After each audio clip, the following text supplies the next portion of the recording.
Ako si Gilbert, pero tawag nila sa akin ay Bessie dahil may gawa ako ngayon. Tara, samahan niyo ako. Ayan pala yung customer natin. 1 year ago na siyang nagpariban sa iba. Pero ngayon, ako ang gagawa sa kanya, mga Bessie. Mag-a-apply na tayo ng gamot pang riban, mga Bessie. Ayan, kita nyo, kailangan talaga masinsin. Lahat dapat ng hibla, malagyan. Hindi pwede yung papaltang-paltang ang paglalagay ng gamot. Lansyahan na tayo. Kailangan talaga maayos ang pagkakaplantya niyan. Kasi kapag hindi yan maayos, mamaya magpa-fly away yan. Gawa nga nung hanggang balikat lang ang buhok ng ating customer.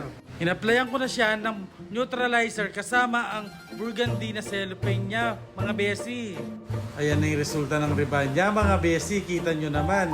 Nagpatuyo kami dyan sa electric fan. Meron siyang dry sa dulo. Gawa nga nung rebanding lahat ng buko niya sa dulo. Mamaya, ititrim ko na yan. Mawawala rin yan.